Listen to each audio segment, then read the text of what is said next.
Hey guys, in this video we're going to go through some exercises to help recover from a round of golf. Okay, here we go. So these exercises are designed to help reduce aches and pains associated with maybe a round of golf, but also help improve mobility at the same time. Firstly, we want to focus on dynamic stretches, okay? Static stretches can be useful at times, however there's possibly some central nervous system fatigue associated with them.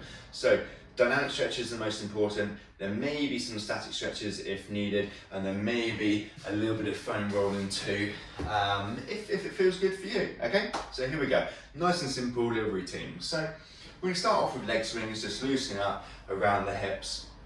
So I'm just going to do a few of each of these just to give you an idea and keep the video short. So working on good range, okay, not just swinging around down here. So working on good range forwards and backwards. Then I go out and across, okay, working across this way. Again, both sides. So a little bit around the hips. Next, shoulders. So we can go straight up and down to loosen the shoulders up this way. And then we can go out and across as well. We can add in different positions too, some diagonal ones.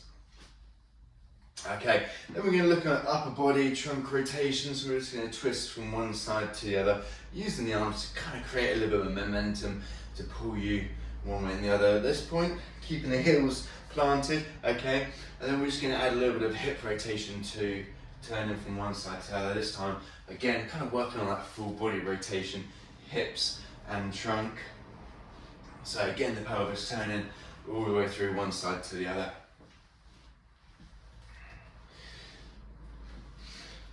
Next up, we're going to add a few squats, so good for mobility and posture. So, again, just using a sort of comfortable range of motion with these. Keeping nice your back posture as much as possible through this, keeping knees going over the toes, okay, weight through the whole of your feet, not either too much onto the toes or too much heels. Next up, let's do wrists. So, wrist circles, let's go clockwise and anti-clockwise, then just moving into flexion and extension, just with a little bit of support, either way, obviously both sides.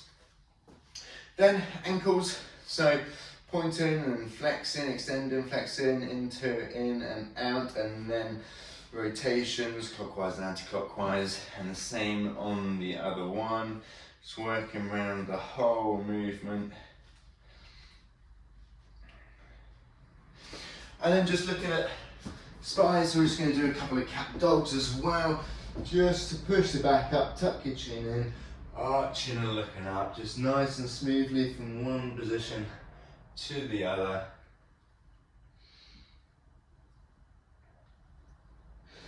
And then we're just going to add in a couple of lateral flexions, so feet just wide and shoulder width, reaching over the top, pushing for the wall, reaching back the other side, okay, loosen up, this time down the side of the trunk, side of the spine, as well as maybe a little bit around the shoulders too.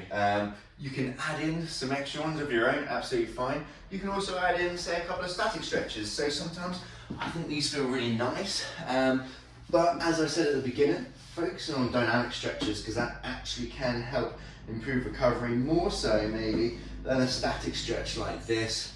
So there's maybe a little bit of central nervous system fatigue, more so if we're holding longer stretches than shorter stretches, but find out what works for you as well. So this one's quite a nice stretch to hold, helps you sort of relax as well at the same time if you're doing this at home. So obviously doing this one both sides. If there's any particular areas where you're tight, then you might want to add that in. So for example, we might do a glute stretch here, or you might stand up, you might do a chest stretch. So one like this, in particular for me at the moment, so a nice stretch across the front of the shoulder into the pec. And then if you enjoy foam rolling, wouldn't spend too much time on it, but it can feel quite nice, okay, working on that upper back. And then also then again, if you're any particular tight areas, say around the calves, then maybe you might focus a little bit of time on your calves, for example.